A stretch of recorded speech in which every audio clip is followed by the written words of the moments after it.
Dear friends, আজ আমি নিয়ে আসবো আপনাদের সামনে হলুদ পলাশ সাদা পলাশ নিয়ে। এতদিন আমরা লাল পাহাড়ির দেশে লাল পলাশের সন্ধানে গেছি, লাল পলাশের সৌন্দর্য উপভোগ করার জন্য গেছি। এখন আমরা খুঁজে পেয়েছি আরও দুটো রঙের পলাশ, একটা সাদা একটা হলুদ। আমি মাউন্টেন ব্লক সুতপা সাদা এবং হলুদ পলাশটা আমি দেখেছি। কোথায় দেখেছি আমি আপনাদের সেই সন্ধানই দেব। আপনারা যদি যেতে ইচ্ছুক হন তাহলে আমার ভিডিওটা দেখবেন পুরোটা, তাহলে আপনার পুরো ইনফরমেশান পেয়ে যাবেন। আর খুব তাড়াতাড়ি যাবেন, কারণ ওই দুটো ফুল আর বেশি দিন গাছে থাকবে না। আপনাদেরকে জানিয়ে রাখছি, আমি কিন্তু নবদ্বীপ থেকে স্টার্ট করেছি। তো নবদ্বীপ থেকে দুর্গাপুর হয়ে আমরা চলে গেছি বিষ্ণুপুর। আপনারা বিষ্ণুপুর থেকে লোকেশান দেবেন মানবাজার। মানবাজার হচ্ছে বিষ্ণুপুর থেকে ডিস্টেন্স 80 কিলোমিটার, প্রায় 2 ঘন্টা মতো আমাদের সময় লেগেছে যেতে। কারণ আমরা খুব আস্তে গাড়ি চালাই, ভীষণ ধীরে গাড়ি চালাই, প্রকৃতি উপভোগ করতে করতেই যাই, তাই আমাদের একটু সময়টা বেশিই লাগে।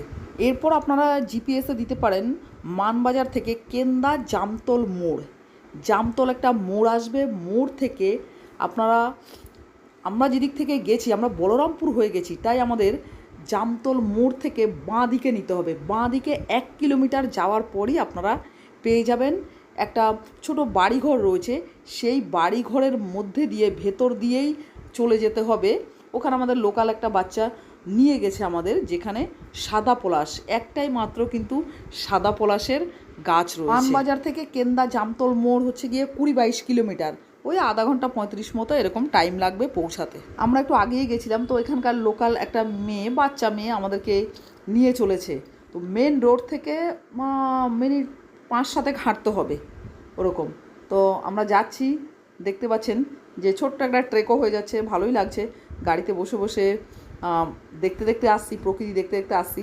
তো এখন যখন হাঁটছি এই জঙ্গলের মধ্যে দিয়ে, সেটা উপভোগ করছি। কিন্তু খুব গরম রোদ আছে, আপনারা ছাতা নিয়ে আসবেন। শ্বেত পলাশ দেখতে যাচ্ছি আমরা, ছোট্ট করে একটা ট্রেকও হয়ে যাচ্ছে। কেন্দা মোড় থেকে 1 কিলোমিটার ভেতরে ঢুকতে হবে। তারপরে একটা বাড়ি, কোনো জায়গা নয়, ওখানে একটা বাড়ি মতো রয়েছে। তো সেখানে আমরা ওই মেয়েটা দেখো আমাদের গাইড করছে, এখানকার বাচ্চা মেয়েটা আমাদের গাইড করে নিয়ে যাচ্ছে যে কোথায় শ্বেত পলাশ রয়েছে। এখানে যে প্রচুর মানুষের আনাগোনা, মানে কি প্রচুর পর্যটক প্রকৃতিপ্রেমীর আনাগোনা, সেটা দেখে বোঝা যাচ্ছে রাস্তাটা তৈরি হয়ে গেছে। এই যে ওই দেখো, হ্যাঁ না ডাল ভাঙবে না, চলো বাবা চলো। শ্বেত পলাশ দেখতে এলাম, একটু মানে শুকিয়ে শুকিয়ে এসছে, তো হলদে ভাব হয়ে রয়েছে এখন। চলুন দেখাই শ্বেত পলাশ। এখানে শ্বেত পলাশের একটাই মাত্র গাছ রয়েছে। বাচ্চাটাকে জিজ্ঞেস করলাম, বলছে এখানকার পঞ্চায়েত থেকে এসে পলাশ গাছটাকে তার কাটা দিয়ে ঘিরে দিয়েছে, আর এখানে প্রচুর মানুষ আসে এই সাদা পলাশকে দেখার জন্য। আপনাদেরকে বলে দিলাম কিভাবে আসবেন এই শ্বেত পলাশ দেখার জন্য।